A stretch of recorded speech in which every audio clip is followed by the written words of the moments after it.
Welcome to Season 2 of Robby Burns and Friends. This season is all about my brand new book, Digital Organization Tips for Music Teachers, which is first in the Prestissimo series, a series of technology tip books for music educators, published by Oxford University Press. Each episode, I will discuss one chapter of the book with an expert on that subject. For example, on the episode about note-taking, I will chat with a music education specialist who is an expert on note-taking. The goal of the podcast is to offer complementary material, not simply a regurgitation of the content in the chapter being discussed.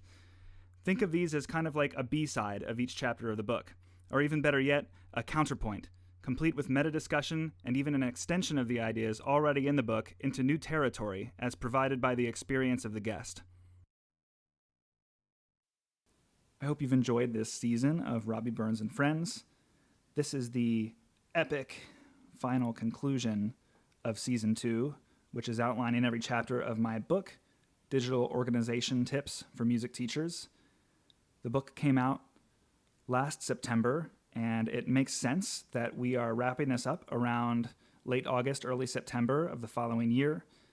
It's been very fun doing this season, and Craig was one of my absolute favorite guests. Automation is a subject that I'm very passionate about, and it's really fun to get to kind of geek out with someone else over how we're using some of these advanced computer apps and iPad and iPhone apps to get some work done for us in a really efficient way. I have a great Season 3 planned with lots of guests. There are going to be some subjects that return to just topics of a musical field, music performance, music criticism, music listening, and of course some technological topics that are not always associated with music. For example, iOS 11 is coming out for iPhone and iPad next year, and I'm going to do some episodes talking about how to best put that into practice.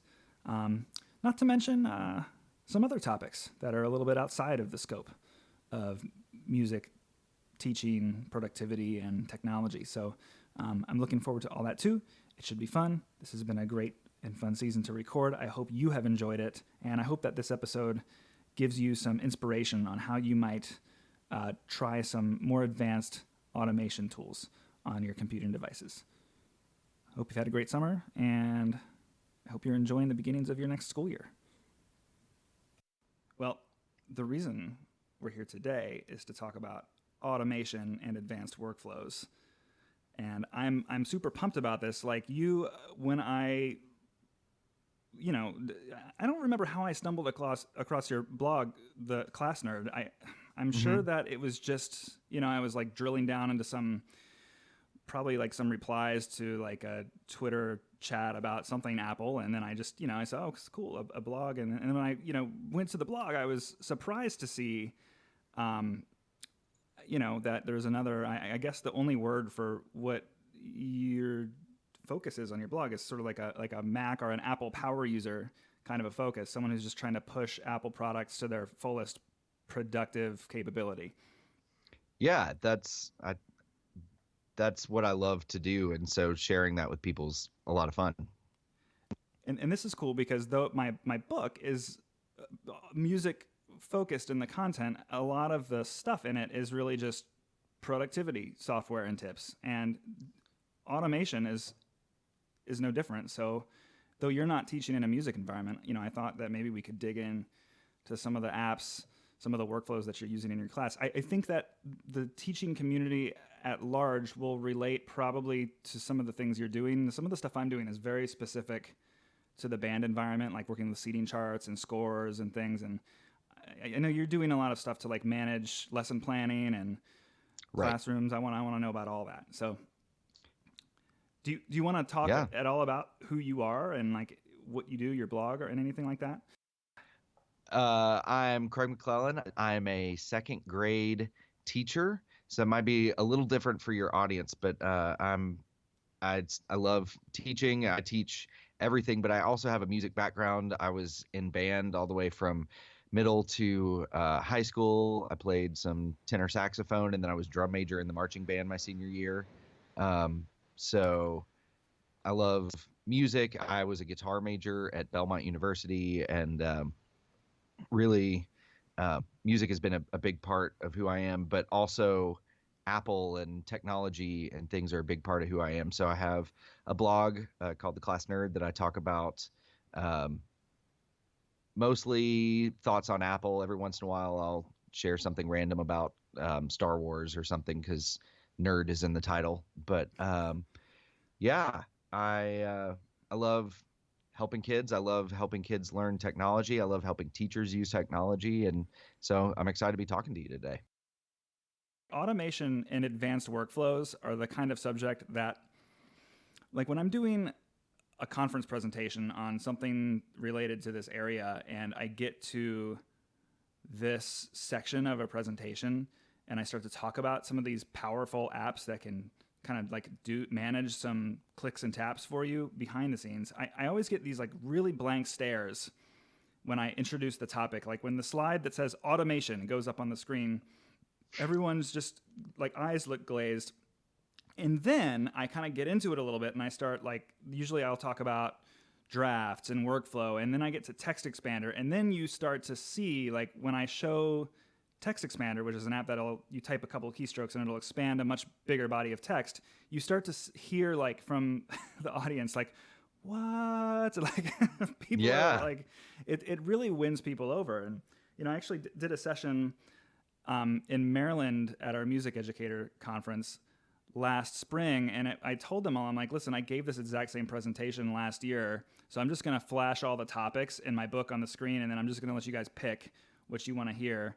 And you know, I told them, I said, the automation stuff is a little dense, but it's usually what people want more of by the time a session is over. And so some guy raises his hand, and he's just like, why don't you just start with that then? And I'm like, all right, here we go. That's awesome. Yeah. So automation in advance, like how do you describe automation to, let's say that you're talking to a colleague of yours and you're trying to convince them to introduce some form of automation into their workflow?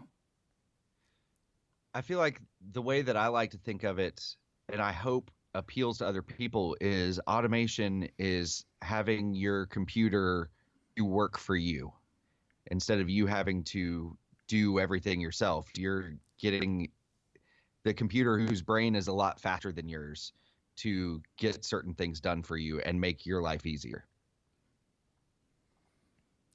Would you, and I always feel like I'm finding myself admitting this when I describe automation, like there's a bit of overhead. Yeah. Oh, there absolutely is. But I find that if you put in the work at the beginning, then the amount of time that it'll save you throughout the school year is immense. And we don't have much time as teachers for messing around. We've got, you know, I don't know about you, I've got 1 hour of planning a day, and I have small children at home. So at the end of the school day, I like to leave so I can spend time with my kids when I get home. So if I don't front load some of this kind of stuff and then save time, then I'm not going to get to spend time with my family. Yeah, it's more or less the same exact way I explain it. So do you want to like just jump into some apps that we're using to automate, or do you think would you rather just start talking about like what you're actually doing? So I think it might be important to talk a little bit about the fact that, with the exception of recording this call and talking to you, which I'm doing on a Mac, that I run everything from iOS. And so I think that kind of gives a little background into where I'm coming from with this. And I know you're going to talk about, and I do have some experience with automation on the Mac, but maybe talking a little bit about how I'm using iOS and why, and then getting into automation, because especially with working from iOS only, automation is essential, as that platform is still behind the Mac in a lot of ways in terms of speed. So, well, if there's yeah, let's talk about that, because if there's one thing I've learned, it's that teachers might not understand the iPad as a place to do work, but everyone is hungry for ways to use their iPad. Like everyone wants to talk about iPad. It's funny. Everyone wants to. iPad is the big buzzword, but so many people are still not using it for anything other than email, Facebook, and Kindle. And I would admit that I'm definitely an iPad power user. I will defer to the Mac in certain situations where it is the convenient form factor. In fact, I almost prefer to be working on the Mac in most cases. The form factor really being the thing that, the iPad is just so easy to wake the screen and just get going. Whereas the MacBook still has that. It's funny, this is a major first world problem, but that overhead of just opening the lid and waiting for the, I can't believe I'm going to complain about this. Even like my Apple Watch automatically unlocks my Mac for me now. And it still feels like labor waiting for it to open. And then, but once it's all, working and I'm working through apps, I feel like the multitasking workflow is a lot smoother. But I definitely consider myself an iOS power user. And I agree with you. Like there are a couple of iOS apps that you pretty much have to use if you want to get serious work done in an iPad. And I find that a lot of people are not really in the know about these. So can we dig into a few? Like, should we talk about drafts? Absolutely. That's one of the best places to start. I've done some presentations about drafts, and especially for teachers who are on the go, even like from an iPhone, I find that I actually use drafts more from an iPhone than I even do from my iPad. So I think it's a really good starting place. So do you want to, I'd love to hear how you're using it. Yeah, just to explain, for those who have never heard me talk about drafts at all, which if you have heard me ever present, it's unlikely. Draft is, I describe it as a minimalist note-taking app that instantly takes you to a blank white screen where you can just start typing. And then similar to a note-taking app, these different text entries are saved in a list view where you can then go back to them and process them with workflows that are as simple as exporting them into other apps or services, or that are as complex as running multiple step workflows and JavaScript.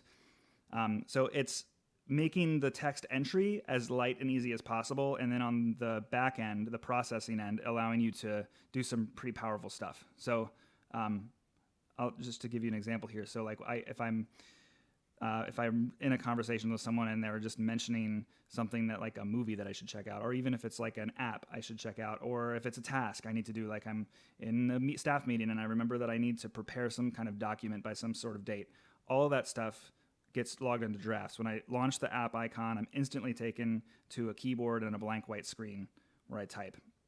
And then when I'm ready, I can swipe left and unveil a number of actions. And these actions can do everything from add the text to an email, start an email or a text message. It can add stuff to other apps that you might be using. It can post the text to social media. The list goes on and on and on. So obviously this is most powerful when you think of how it can solve specific problems for you. So that's what most of my workflows do. I have a couple basics. I have one that sends whatever I typed in to OmniFocus, which is my task manager app of choice. I've actually got a soft OmniFocus and a hard OmniFocus. One in the background quickly exports it to a reminders list in my iPhone that then when I launch OmniFocus, it's pulling from that reminder list into itself. So it's kind of like a roundabout way to really quickly get something into OmniFocus. If I want to really instantly add like a due date or add some extra, like put the task in a project, I've got another button in drafts that'll actually open that text in OmniFocus and allow me to add some of that information. That's interesting. I wouldn't have, I use Todoist for my task manager, but I have used OmniFocus, and I think that's a really smart idea because it's all added in the background and you don't even have to tap anything after you send it to OmniFocus. So by going through reminders, so that's a really good idea. Does Todoist have that?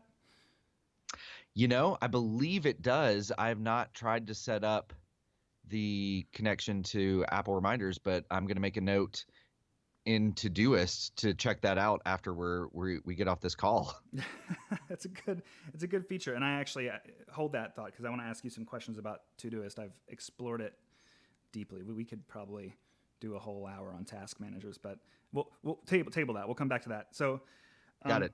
A couple other quick ones. Just launch text into apps. Like if I type in drafts, like lunch with John at 3 p.m., like I can bring that into an app called Fantastical, which will strip that language into it'll parse the text and actually calculate that into a calendar event at 3 p.m. So that's something I export into drafts. Lots of stuff like Twitter, post to Facebook. What are some of your favorites that you're using to solve teaching problems? One of the biggest that is so simple, but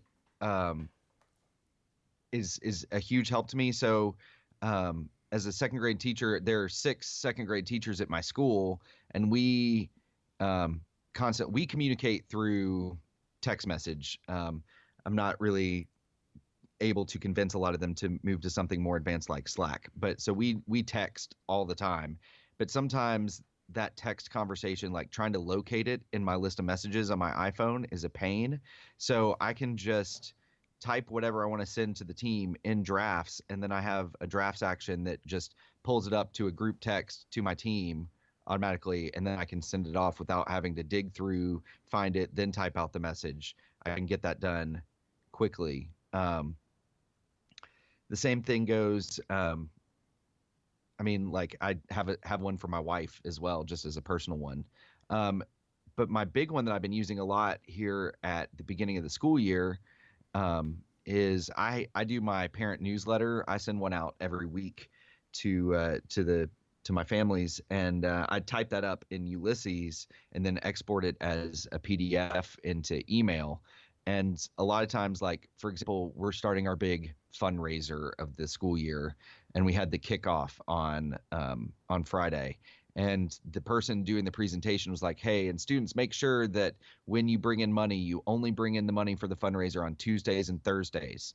And I had the thought that needs to go in my parent newsletter. So I just really quickly pulled out drafts, and then I have an append to parent newsletter draft. So it goes to the specific parent newsletter draft that I always have going in Ulysses, and it just adds it. So I've got 3 or 4 things already that I'm going to type up for this coming week so that I don't forget them when I go to type the full newsletter.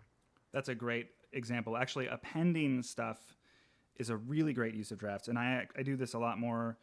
I haven't done it with Ulysses, but for those listening, Ulysses is like a writing environment for plain text. It's just a place to write. I use this with notes very frequently, and I have some personal stuff, like someone recommends a movie or an app I need to check out. I have, I'll just type it into drafts, and then later I have these workflows that will, when I tap them, they'll add them to specific lists that I have in the Bear note-taking app, which I used to use all these lists in Evernote.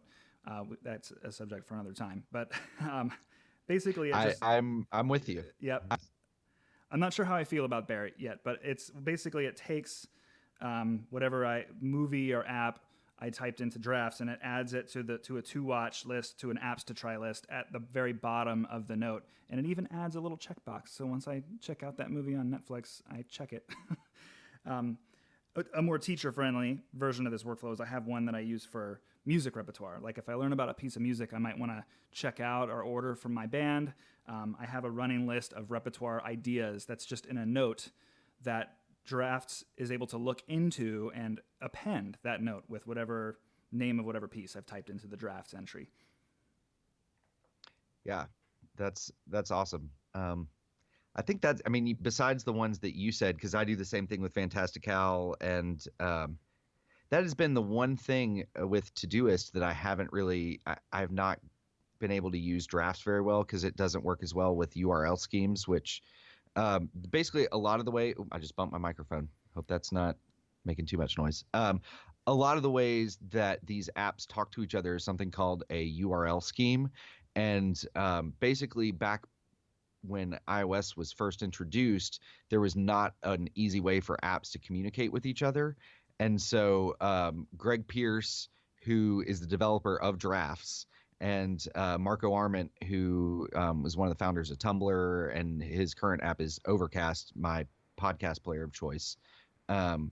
They got together and figured out a way for apps to talk to each other using URLs. And it sounds really complicated, but it's not. Basically, you could say, like, from Drafts, when I want to append something to Ulysses, it's got a URL that's like Ulysses : / X callback URL, and then a command which is insert, and then it just says ID, and you put in the note ID from Ulysses, which Ulysses makes really easy, and then you say the text is the draft, and it goes. So it, like, when you people, I don't want people to get overwhelmed because you're like, you have to talk with a URL, but most apps that use these have really good documentation on their website, so you can know exactly what you need to do. And then also, if you're using something like Workflow is using URL schemes behind the scenes, but they help you set it up in a really visual way.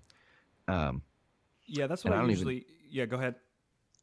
You're good. Go ahead. So, I mean, like, if someone is scared by the URL scheme thing, and that just sounded like a bunch of gibberish, I would say two things. The first thing is that if you really want to, there's a really great like guide. It's almost like a web book on a website called MacStories. That was what I first read to get a better handle of URL schemes. And I'll link that into the notes on this podcast episode. But I have to say, like, all of the automation apps that I use on my iPhone and my iPad have user submitted galleries of existing actions. Like, you don't have to make this stuff from scratch. You can steal most of this stuff. Like, I mean, almost every single workflow that I have made, I just stole straight from the Drafts website, and changed some of the information. Like, you know, if it was something that would save some text to an Evernote journal, I just changed the name of my Evernote journal and left all the rest of the scripting the same. So you don't have to construct this stuff from scratch. Exactly. And a lot of the way that I have learned how to use these is just downloading some from other people and seeing them use a specific workflow action or drafts action or URL scheme tool in a certain way and going, oh, I understand what they're doing there now, and I'm going to tweak that to apply it to something. It may not even be at all how it was used there before, but I can apply it to something in my classroom or in my personal life. Right. Yeah, that's pretty much the case for them all. So I mentioned an app called Workflow earlier, and Workflow is tricky because, like, all the things we're talking about are workflows. A workflow is the way you do a certain task with using your technology. It's how you get the job done. But Workflow is also the name of an iOS app that is similar to Drafts in that it can string together multiple different steps of a thing to happen behind the scenes, but it has a little bit wider of a breadth of action because you're not just dealing with text. You can have a wider variety of things triggered. Do you want to talk about that a little bit? Absolutely. And to add to the confusion with the name Workflow, you have workflows inside the app. So you're running a workflow inside of Workflow, which helps with your workflow. So hopefully we won't get too confusing, but most of the time I would say from here on out, when I'm talking about a workflow, I will be talking about a specific thing that I do inside of the app workflow. Yes, that makes sense to me. It's super confusing. Yeah, it's not the best naming scheme, but one of the best things that about Workflow is now it's free because Apple purchased the company Workflow back in the spring sometime, and it seems like there's still some active development. I'm hoping that the app sticks around, but I also hope that maybe with some input from Apple we can get some better naming of things because it's hard to talk about. Yeah, the Apple acquisition is a win-win because as of now, Workflow is still up on the App Store. It's still fully functioning. It's receiving not incredibly meaningful updates, but it's staying relevant. It's got an iOS 11 update already. So it works really well, and it's now free, of course. And then we have the added hope or fear, if you want to think about it that way, right, of how some of this stuff might integrate better into future OS update for Apple. Like, I would love, for example, like, you can't really do a whole lot with Apple Notes in Workflow. And in fact, you have used apps like Evernote in the past because they're scriptable. Like, Workflow can easily add a note to my Evernote in the background without launching Evernote. And that's just not something you can do using Apple Notes. But hopefully with this acquisition, we might start to see a deeper integration into Apple's own apps and even the operating system. Yes, I am hoping, as excited as I am about iOS 11, and I am running the betas on everything, and it's fantastic. that is my biggest hope for iOS 12 is a lot more workflow integration, because I think the acquisition was like April or May, and then they announced iOS 11 in June. So like the feature set of iOS 11 was already long set by the time the workflow acquisition actually happened. So I'm hoping if we have another year until iOS 12 that they can get that integrated. Yeah, that would be super. So workflow is basically it's kind of like scripting, but it doesn't feel like it. It feels more like it's like a directory of actions that are sort of on the left side of the screen, and then you drag these actions off from the directory into the center of the screen to basically construct a sequence of things that'll happen. So it could say like, for step one could be get the text from whatever you're viewing currently and save that as a, commit that into the workflow. And then the next step might be take that text and send it to Evernote, or it might be, in my case, I have that one I mentioned earlier where it's like take that text and send it into the Ulysses writing app. But things get pretty serious. I mean, the directory of actions is integrated with a whole lot of popular apps on iOS, and it can even be as advanced as with drafts. You can do some scripting language in these. So it can get pretty serious, but I find that it's most useful for taking things that are really redundant that take like 4 or 5 or even 10 taps and like getting them down to 1 or 2 taps. Yeah, exactly. One of my favorite workflows that I use is so my email client on iOS is Airmail. I use it because it has a lot of advanced features. It works really well. My school system, we use Exchange for our email, and it integrates well with Exchange, but also with my personal Gmail account. And so not many apps do both extremely well. And it has a lot of features, like it has a URL scheme system so that you can integrate it with workflow or drafts or things like that. So I have a workflow that I call Todoist email task. And if let's say one of my students is acting up, or just there's something that happens throughout the day that I need to email a parent about, or even just remember to email my principal or ask a question about, but I'm in the middle of teaching and I can't do that right then, I run this workflow, and it starts out with what's called a choose from menu action. So a menu will pop up, and it's super easy to create these. You just type in the menu choices that you want, and then fill in what you want to happen, put more actions under each one of those choices. So I have a choose from menu. Do I want to dictate this, or do I want to type it?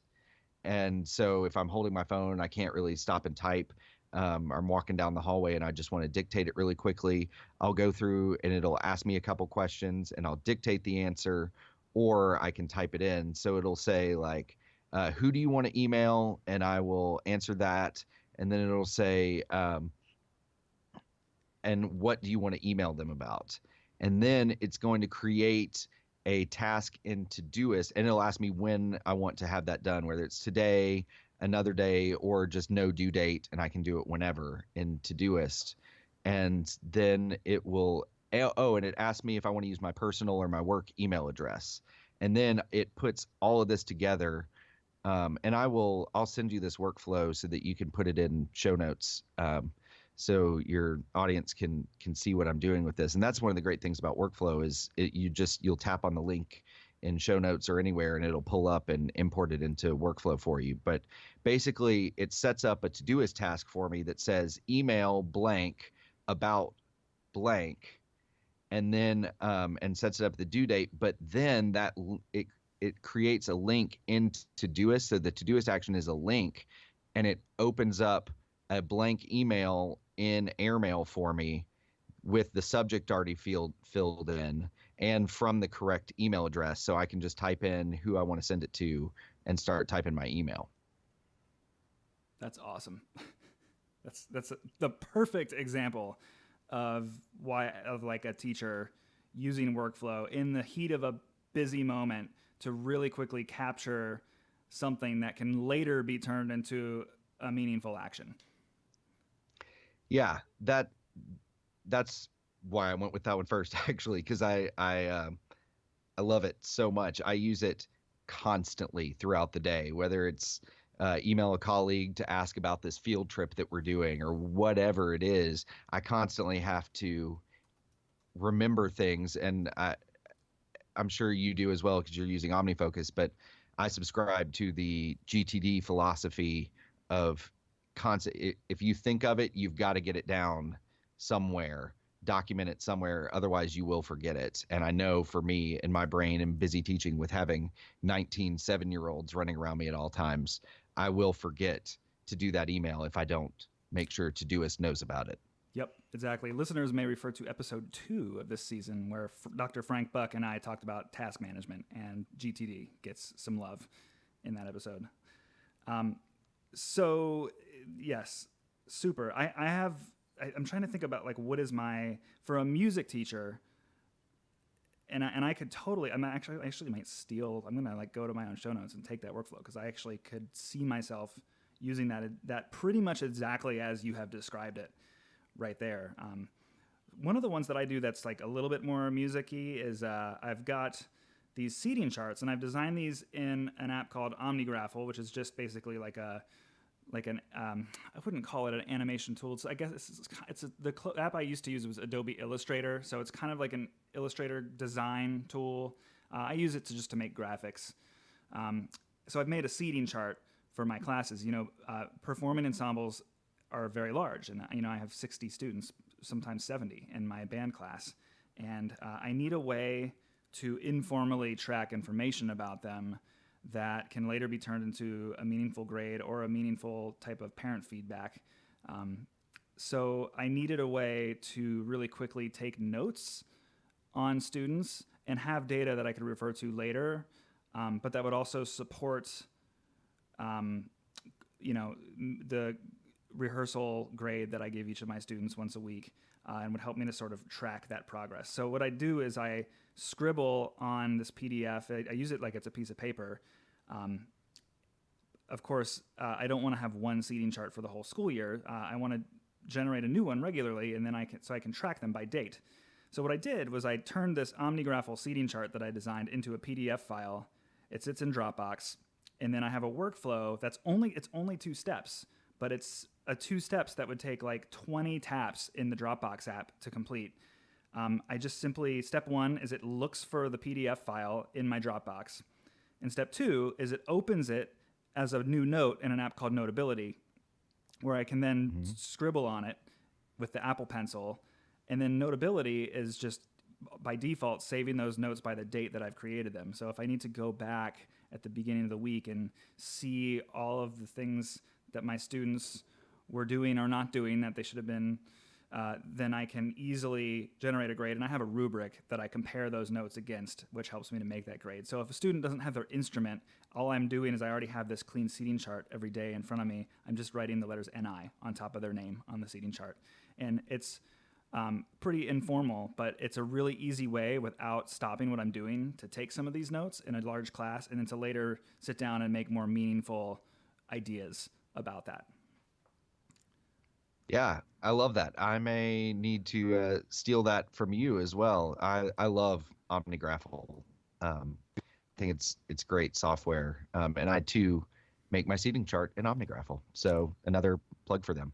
Awesome. Yeah, it's really good software. So I don't know. I'm looking through here at other workflows I have. Most of them are like really just 1 or 2 2 or 3 tap things that I made into 1 tap. I mean, I've got. I think that finding Google Documents is kind of cumbersome.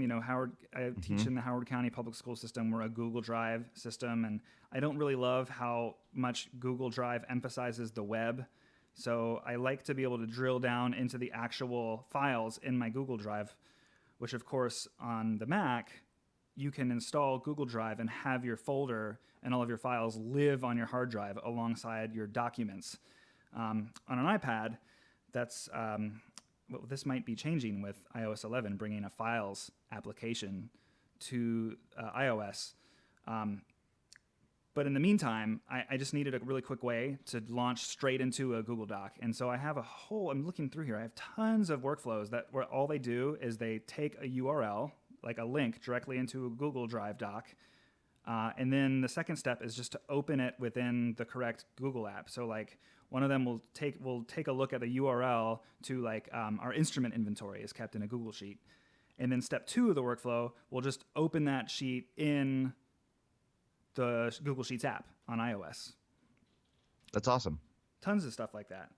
And you can make a workflow an action in the share sheet. So if you're on a website or something, you can actually create workflows that when you hit that share button, it'll launch a little mini workflow app within Safari where you can have workflows that'll actually act on the content that you're viewing, which is really helpful as well. Absolutely.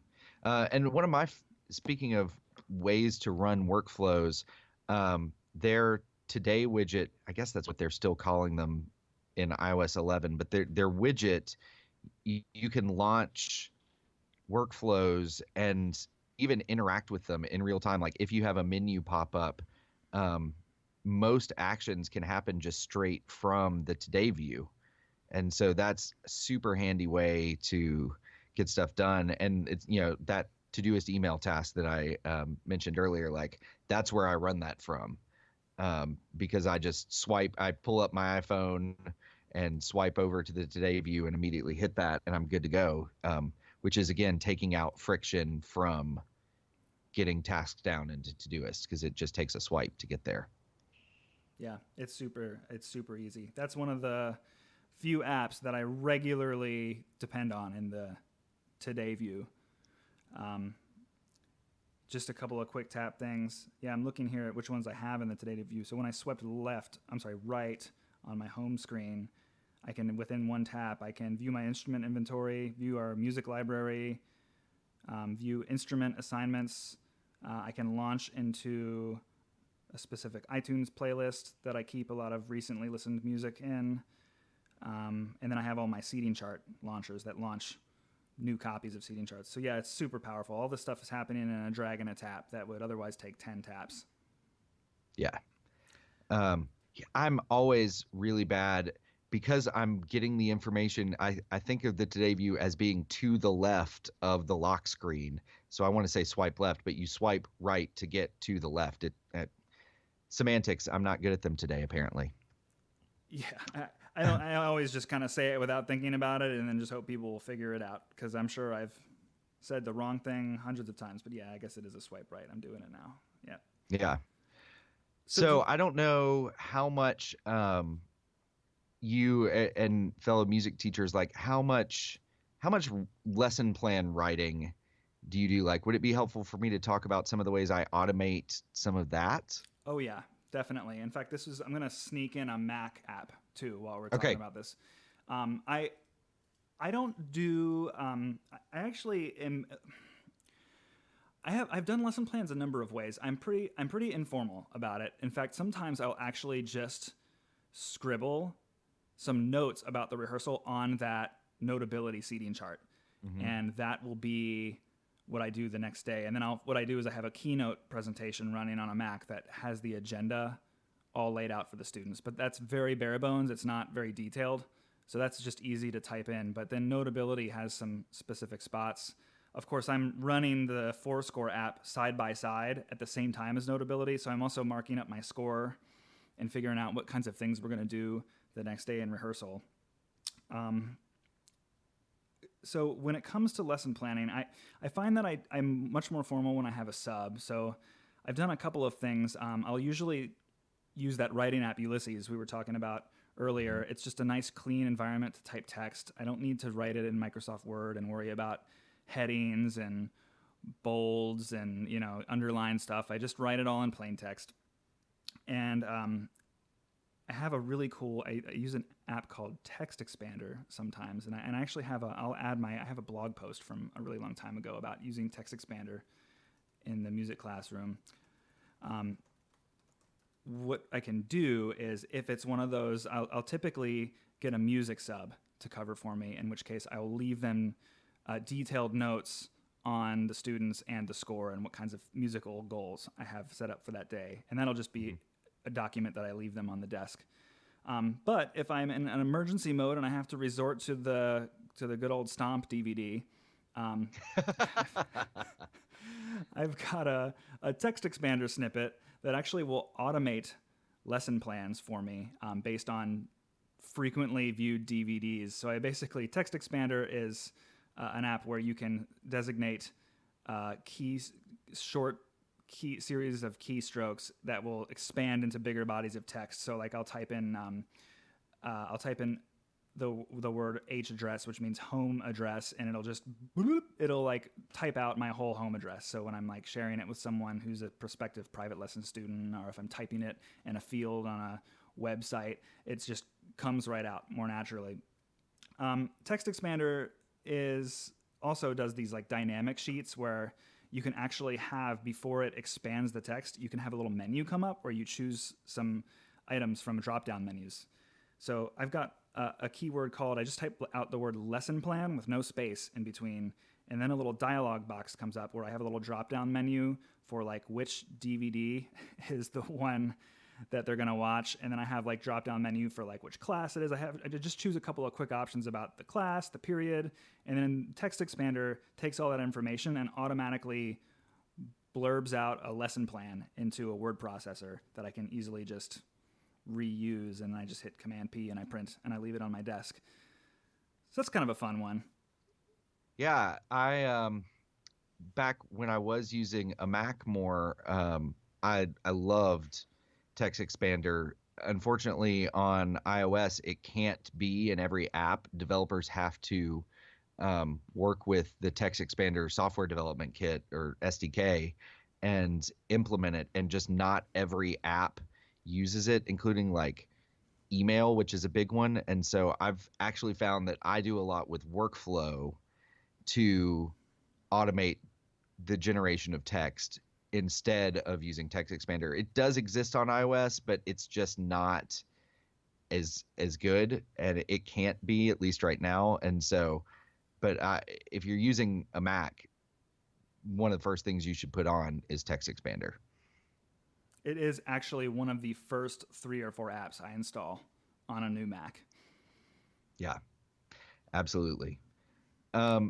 So on the other hand, I really like to write out my lesson plans, even if I don't go back and look at them as much. A lot of times the writing them out will help me keep in my head what I need to do. But obviously I teach reading, math, science, and social studies throughout the course of a day. And so there's a lot to keep up with. So I would love to use Ulysses for that because Ulysses just switched to a subscription model, and I'm subscribing to it because I use it for all my blogging and things like that. It's worth it to me. But it's lacking one key thing that I need, and that is you can add attachments to things in Ulysses, but it can only be pretty much photos and PDFs. And so if I have a Word document or something that I need to attach to a lesson plan or anything else other than that, and it doesn't have handwriting support, and occasionally I'll need to draw something into my lesson plans to model or to help me remember what I'm going to draw for students.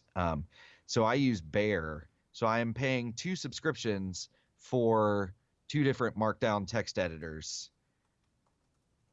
And that is a little crazy, but it's just a necessary evil right now. I'm sure we could talk for a good hour just on subscriptions. But so yep. Bear is literally, I don't use it for notes. I don't use it for writing. I use it just for lesson plans. And one of the great things about Bear is it's really easy to almost make like a wiki style kind of thing going on with tabs tags, not tabs. So make a wiki style thing with tags. And so I will like create a unit overview and then be able to link to all the different individual notes that are lessons within that unit, which is really handy. And then I have a workflow that I can run right from the Today view and it asks me like what week it is I'm teaching it. So we break school up into 9 weeks. So I'll say like this coming week, since we're 2 weeks into the school year, will be week 1.03. So the first 9 weeks and the third week of that, and I'll put that in, and then it'll like ask me, do I want to create a week view or an individual lesson?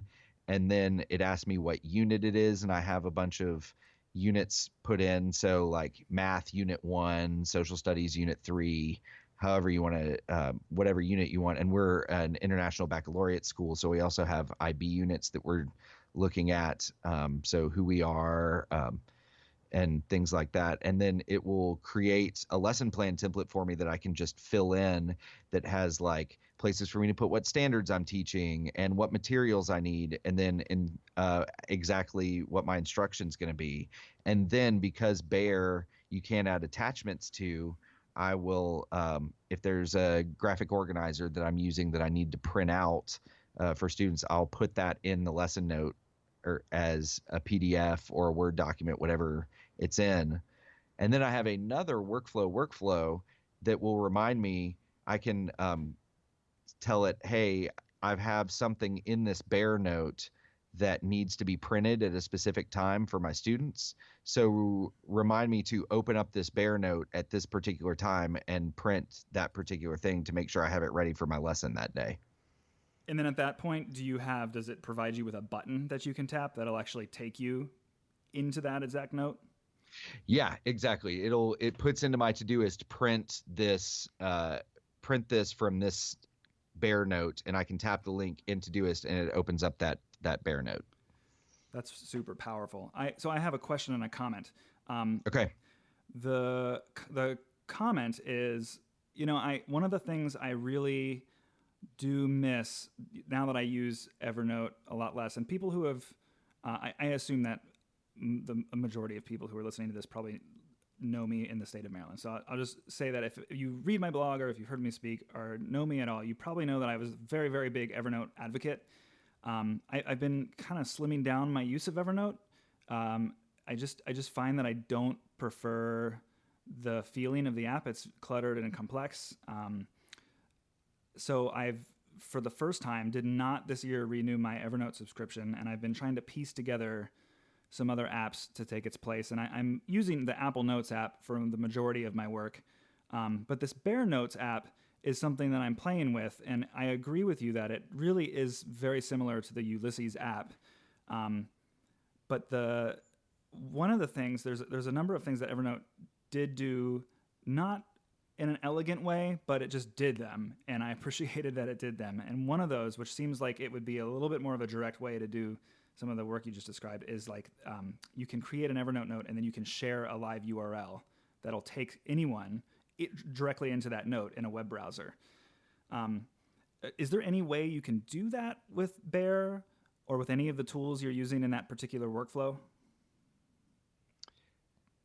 So to be able to share notes with other people, or with just... Or even just with yourself. Like, it sounds like you're linking a word processor document to the Bear note. How exactly are you triggering that document to open? Like, where is that? Just like a file that's stored inside of the note in the Bear app? So so the document itself is not what I'm opening or linking to from Todoist or using workflow in Todoist. What I'm doing, I link to the note in Bear, and basically the Todoist task is just reminding me, hey, there's something in this note that you need to print at this time. And I tap on it, and it opens up the specific note in Bear, and then using a URL scheme like we talked about earlier, and then I just find the file that's in there and open it up and hit print. Okay. And at least on iOS, if you are looking at a Bear note, you can and the left pane of the app where the list of notes are, you can swipe. I'm going to do this correctly this time. Swipe left, and there's a button that says More, and it just says Copy Link, and you can actually get the link to your Bear note, and then you can run a workflow that pulls the link from the clipboard and then puts it into Todoist. Okay, so you can create a link that when you click on it in another app, it'll take you into a particular Bear note. Yes. Can you share that link with anyone? Is there any web-facing element to Bear? I haven't explored this yet. There is not. There is iCloud syncing if you're a premium subscriber, but it is not easily shared with other people. Got it. Okay. Yeah, that's one of the things I do miss from Evernote, but that's, I guess, neither here nor there. That wasn't even my question. My question is actually about the feature you're using in Bear, where because I love this idea of constructing almost like a Wikipedia style of like hierarchy with the different parts of your unit and lesson planning. So basically what you're doing is you're creating tags, which in Bear Notes is just you simply add a hashtag before a word, and then it creates a universal tag in your entire Bear database. And you can use this feature, if I understand correctly, to within one note, you can have a link that when you tap it, it'll take you into another Bear note. That's right. And it's not connected to tags. So a lot of times I will have a tag for a unit. And so then I can tap that tag and see all the lessons for that unit. But specifically the way that you link to things is you do 2 left brackets, then type the name of the note that you want to link to, and then 2 right brackets. And they're the square brackets, I guess, not the curly wavy ones, however you want to describe that. So in my like unit overview, I can just say, and then at the bottom here are all the lessons, and it's like a table of contents to the specific lessons. And then I can also create a note for every week and just say like, we just finished week 1.02, and then I have all my ELA, English Language Arts lessons, Monday, Tuesday, Wednesday, Thursday, Friday, with links to their lessons, and then all my math with links to the lessons that are happening that day. So when I wake up Wednesday morning and I haven't had my coffee and I can't remember what I've planned out, I can open that link view and go, okay, in math today, and I tap the link and it opens up my math lesson for me. Oh, that's so powerful. Can you create a link that takes you to somewhere else in the same note that you're currently viewing, or does it only link out to other notes in your database? I believe only notes in your database. I don't think you can link to other places. Cool. Yeah, that's super powerful. And there goes a thing. That's something you can't do, at least that directly, in Evernote. And this kind of brings up. I mean, this is the whole note-taking subject is a little sore for me. I mean, I all of these note-taking apps. It's the same story with task apps. Is like all of them have one little thing that's really nice that none of the others have. And I constantly find myself flipping back and forth between apps.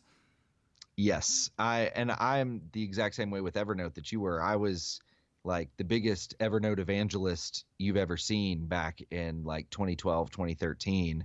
And slowly, when I felt like the company was losing focus and adding features that were not helpful, while the features that were helpful like got worse. And I was like, I need to be done with this. So, and it was around that time that iOS 9 introduced the new version of Apple Notes. And so that's where I use most of my notes.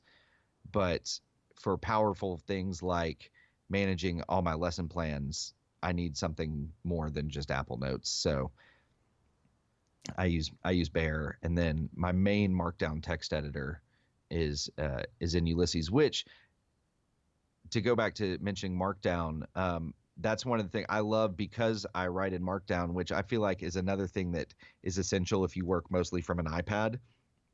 It takes less taps to do certain things, to make something bold or to make a link. So that's a big reason why I use Markdown. But because for my blog and other things, I write in Markdown so much, having the ability to write my lesson plans in Markdown is a big deal. Yeah, Markdown is really easy. It's another one of those subjects where people kind of give me the deer in headlights stare when I talk about it. But it really is just a syntax for text where you can do some formatting stuff that usually you're digging through menus. Like if you're in Microsoft Office, you're digging through menus to make the line of text that you're currently on look like a heading or be bold. And maybe you know the keyboard shortcuts for that, but what Markdown does is you basically just add,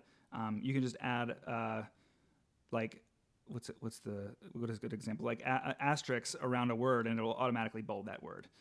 So Right. you're not taking your fingers off the keyboard. And I mean, Markdown gets pretty powerful. It can do links to websites. It can do tables even. It can do a lot of really advanced formatting. So writing in it is just, especially on iPad, where sometimes it takes a lot of time to dig through some of these menus on a touchscreen. You're really just doing it all on the characters of a keyboard. Exactly. So I have lots of headings in my lesson plans and a lot of bulleted lists. And instead of having to dig through and find like, okay, where is the button to make list bulleted? I just type a hyphen, a space, and then what I want the item in that list to be. And then most good Markdown text editors, when you hit enter or return, it'll do another hyphen and go. And then when you export it, it looks like a nice rich text bullet. And I don't have to worry about digging through a menu. That's huge. All right, let me really abruptly change the subject to Let's a different go. app. Do you use IFTTT a whole lot? I don't, but only because I have not found a ton of usage with just the services that I use. There's not a lot with my school district or things. Because we're Office 365 district instead of a Google district, and the tie-ins there just aren't that great. And so it I love the idea of it, and I do have a couple actions. Especially we have an Echo Dot in our kitchen, and being able to tie lists like our shopping list from the Echo Dot to a shared task list and Todoist for groceries my wife and I use is great. But other than that, that's about all I use for. Yeah.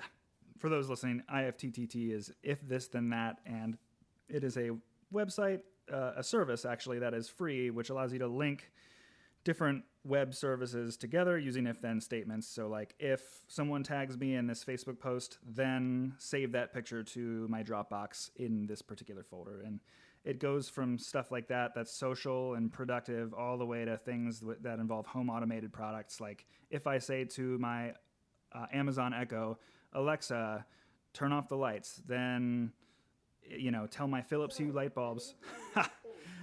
Did you hear that? I did, yeah. Alexa is Mine listening is to me. fortunately in another room, so I didn't have to worry about that. Oh my gosh. This is Please don't edit this out. This is great. No, This is won't. riveting. I won't. That's a whole lot. I always forget that I have one in my basement. Yep, there she goes. So yeah, you can like say like if I say the trigger word, then turn the lights off or on in my house using the Philips Hue light bulbs. All sorts of crazy stuff. I find that it's not the most dependable service, so I do really low priority stuff on it. I have some stuff like I sometimes move between Instapaper, which is a read it later service, and the Apple Safari reading list. And, I just have a little IFTTT that like when I save something to Instapaper, it automatically takes that same URL and saves it to my Apple reading list. So I don't know, little things like that. Stuff I try to not depend on it too much. Fun. I have some fun ones in here. There's an actual one of the most obscure. They call them channels, which are different services you can link together. Is It Christmas, which is a website. Oh yeah. That when you go to that website, it just says yes or no, depending on whether or not it is Christmas. And I have an IFTTT recipe, or I guess now they call them applets, which means little apps. I have one that looks at, is it Christmas? And if it is Christmas, it turns on, I have a little Wemo Wi-Fi switch that's plugged into our Christmas tree that if it is Christmas, it will turn on the lights to the Christmas That's tree. awesome. Yeah. But nothing too serious. There's a couple of things in the book that I think are powerful. Mostly just relating to organizing web services, like things. Yeah, I do a lot of YouTube stuff. Like if I like or check a video to watch later, then add it to my Instapaper queue, or save it to an Evernote list of frequently viewed or wish list videos to watch. Things like this can be pretty powerful organizationally. But yeah, if it was a little bit more dependable, I would probably use it more. Right. And I believe that Zapier, which is another service that's really similar, is more dependable, but it is $25 a month, which, we've talked about several apps that I subscribe to. That one, I still don't know that I would use it enough to justify that amount of money a month. Because even Ulysses, I think it was like $30 a year, and it's $25 a month that's a hard pill to swallow. So at least for a teacher. Yeah, I don't think so. I don't think I'll be doing that anytime soon. Yeah. So, okay, let me ask you about there's two other iOS apps that to me are kind of like they wave the automation banner, but I just don't find myself using them a ton. Do you use Launch Center Pro at all? I don't. Mostly because workflow can do pretty much everything that Launch Center can and more, that I'd just rather have everything in one place. I feel like the usage of Launch Center by most nerds diminished greatly when workflow came out. I agree. I like its interface. I like how it's easy. In fact, you could even use it as a front end to workflow, because you can, when you launch Center Pro, it is just a grid of icons that take you straight into actions, and you can actually publish a workflow to a button in Launch Center. And it's, if you really want a little bit of a quicker, more gestural way to launch your workflows and do more, I think it's a nice app. But I also think you're right. I mean, ever since workflow was released, it just sits in a folder on the last page of my iPhone screen. Right. Yeah. I can't even remember what things I used it for. I think before the Today view, because when workflow launched, it did not have the full rich Today view that it has now. And then, of course, iOS 10 really helped that as well. But so I did keep some workflows in Launch Center, but I now just launch everything from the Today view. Yep. Makes sense. All right, I'm changing it. I'm rapid fire changing the subject again. Okay. I want to address some of these Mac apps. A couple of them have iOS applications, whether you think about it or not. A good one that always makes people lose their mind when I talk about it is Hazel. And yes, Hazel is great. Hazel is an app that lives in the system preferences of a Mac, and Hazel allows you to create rules. It uses the same kind of user interface that the Mail app does. Like if you're in an app where you're creating a rule where it's like, if it's from this sender, then save it to this folder.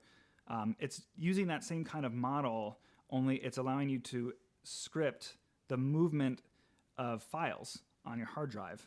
And when I say movement, it's not just the movement of, it's a ton of parameters. So like you can have it copy files, you can have it tag files, you can have it delete them, you can have it rename them, move them, copy them, look inside them for stuff. It's just a wild piece of software. And what's great about it is that even if you are not using the Mac a whole lot, if you have Hazel automate files that are in a cloud folder, like an iCloud Drive or a Dropbox folder, then those changes will sync to your iOS devices. So even if you're not using the Mac a whole lot, if you have one running on a home computer that's just left on, you can still get all the benefits of an app like this. Hazel is the main reason. So the Mac in our house is my wife's, and I just have a user account on it. And so that's running so rarely that it's not worth it for me to run Hazel on it. But that is the one thing that I'm always tempted to be like, do I need a Mac just for Hazel? Would that save me enough time? But for one piece of software, I can't justify it. But it is an amazing, amazing piece of software, and I can't recommend it enough to people that do use a Mac regularly. The most obvious use case for it is, and actually it comes installed with a couple of examples, is like, when you first boot it up, there's just some simple rules that look into your desktop and your downloads folder and just kind of clean them up a little bit. Like if it's in the downloads folder and I haven't and I installed it over a month ago, and I haven't opened it in 2 weeks, then put it in the trash. It's amazing for keeping stuff clean, and you can automate all sorts of stuff. You know, there are certain file types that tend to live amongst each other. So I have a scores folder on my in my documents folder that's got all my scores in it, and you know, pretty much every Sibelius file I've ever created goes in that folder. So if I have a file that's in my downloads or my desktop that's .sib at the end, just take it and put it in my scores folder. Yeah, another handy thing because it's the beginning of the school year and I have been missing Hazel because of this. I have a Fujitsu ScanSnap IX500 that sits at my desk, and I do have the school district gives me a Dell laptop that we don't have to talk about, but I do use it to scan with the IX500, and that's literally about all I use it for. But I save everything into OneDrive, which is what we use. We're given a terabyte of OneDrive space by the school district, which is awesome. So I will scan like forms, anything about students into OneDrive. And so all the beginning of the year paperwork, things like that, I would kill to be able to like have Hazel watching a particular folder for the name of a student and then just file it into their folder that I have in OneDrive for me instead of having to manually go do that. But such is life. That would be powerful. That's a great idea for it, actually. Wow. So, yep, Hazel is super. And, you know, if you want to get nuts with it, you know, there are people who have it look at the contents of a PDF and automatically find, like, if you download bills to pay from, like, you know, your electric and gas or your Verizon, and, you know, you can have Hazel look in for certain keywords and retitle. Like, if it's a Verizon bill, it can, like, look for certain words that'll help it identify it as a Verizon bill, and then it can tag it and, like, retitle it based on date and put it in a folder somewhere in your hard drive, and then it can even, like, send it as an Omnifocus task, like a you need to pay this bill task, and, like, you know, all sorts of ridiculous stuff that people can do with Hazel. Yeah, it's incredible, and it can run things like Apple scripts or Automator workflows, which Automator is on the Mac. It's basically Automator is to the Mac as workflow is to iOS. It's very similar, and so you can run Automator. I guess, are they called workflows in Automator? I think so. Yeah. You can run Automator workflows from Hazel. So if there's a file that comes in, you can run this workflow on it, and it's amazing what all you can do. Yeah, it's nuts. We're gonna come back to scripting in a second. Let's see. I'm just trying to think of some other ones and whether or not you use them in your Mac days. So we talked about Text Expander, and just to clarify that, so Text Expander runs in the background of a Mac, and pretty much wherever you can type text, it will be functioning in the background. So things like method books, I type a lot for students that I want, that, you know, private students that I want them to purchase. Things like instrument names that I commonly type, names of, like, acronyms and organizations, email addresses, like, you name it. If it's something I type frequently, I've created a snippet where I type 3 or 4 characters and expand it. All the way from things like typing the letters BD makes the word bass drum appear. That's awesome. Yeah. All the way to having, like, emails that I frequently write to parents that I get that feel super redundant, like having, you know, emails where I just type in, like, oh, here's that parent asking about the practice chart and they didn't read the handbook. Okay, so I just type in practice chart with no space in between the two words into the body of the email, and then it just expands like a 2 or 3 paragraph thing, like, oh, well, I'm glad you asked about the practice chart. You can read about that here, and here, and so on. So I think that's interesting that I have thought long and hard about things that I could, as a teacher, do with Text Expander. And I find that so much of what I write is different from day to day because my days are so different and teach so many different subjects and things that I have yet to think of things. It might be useful with, like, student names or something, but I'm not sure. I feel like with my job, it's a little more difficult than maybe what you're doing, but maybe I just need to get more creative. It's hard. I do find myself leaving the script enough that it's just easier to manually type it. Hmm. It's tough. I think there certainly is a time and a place for automated emails. Now, I'm fortunate to work on a very tech savvy team of music teachers. One of my colleagues is a really big FileMaker user, and he runs the school district's high school symphony orchestra, like our honor ensemble for all of the top orchestral players in the county. And he is like a wizard in FileMaker. And I mean, he has just got this database of students and all these scripted emails that it's sending out. FileMaker, for those who don't know, is pretty much an app for writing apps on a Mac or a PC. And he just does nuts stuff. Like he has all this whole database of student profiles with their pictures, with their contact, their parents, their phone number, and he's got drilled down to like where, okay, they've done all the auditions. They've got a database of every student, their picture, an embedded recording of their audition, and now he just checks these little buttons that basically signify whether that person made the orchestra, and then boom, he clicks a button and like all the emails send out to the parents with all the scripted text sent out. It like automatically formats a number of different documents for him, like actual print letters that he prints out and mails to the students who have received it, emails that explain like the needs of each student based on instrument, like here's where you need to report and what you need if you're a percussionist in the group. Here's, I'll just like it auto, and I get them, I have private students who are in his group. So like it even like sends emails to the private teacher. Like I'm getting all these scripted emails. It's like, congratulations, John, you have made the orchestra. Here's the 3 pieces and parts you'll be playing. Please report to the orchestra rehearsal on this time at this date. Like it's just nuts. And that is for me like a really good example of when scripted automated emails serve a huge purpose. Yeah, that's incredible. That's how serious this stuff can get if you want it to.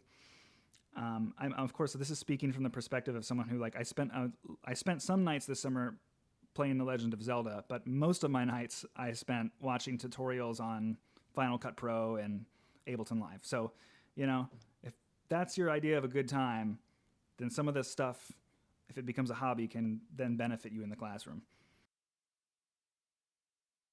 So should we call it? I think this is like, a lot of information. I got to tell you, I've tried to keep these all to 45 minutes, and the past couple have been like an hour and 10. So I don't know what'll make it in to this final product here, but we've got a lot of good stuff, I think.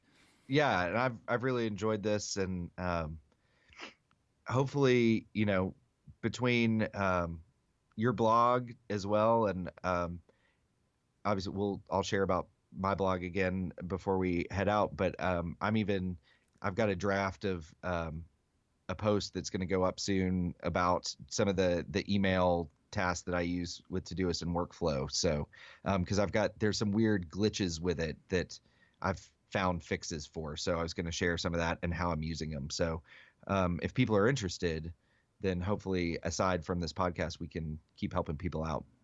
Yeah, I think so. Yeah, I would, and I strongly recommend your blog. It's just really great. It's first of all, it's very beautiful and clean, which I appreciate. Thank you, Squarespace. Yeah, thank you, Squarespace. But yes, it is just digging into some of these pro apps in the Apple ecosystem that I think teachers should really check out. And I love what you're doing with just explaining, especially like the bear and lesson planning thing. Like that's just such a direct and clear application of how that software can very directly address a teacher problem, which I love. So I cool. appreciate it.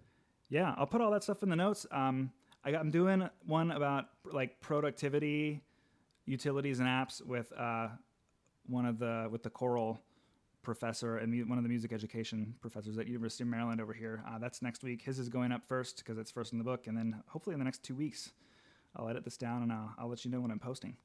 Awesome, absolutely, and I'll share it on my blog and Twitter and all that good stuff. Awesome, and we'll have to touch base again soon because it sounds like there's a musical world of lots of goodness that we didn't even break into. So yeah, that'd be a lot of fun. Awesome. Well, you enjoy your weekend. This is my this is all just summer stuff for me still. So really enjoy these 2 days. Thank you for taking 2 hours of a Saturday away from your family. Absolutely. I was happy to do it. It's fun for me to get to talk nerdy stuff with people every once in a while. Yeah, I know the feeling. Yeah. So and I appreciate you asking me on. It's been a blast. Awesome. Looking forward to the posting, and have an awesome weekend. Absolutely. Thanks. You too. Yeah, I'll catch you later. All right, bye. Bye.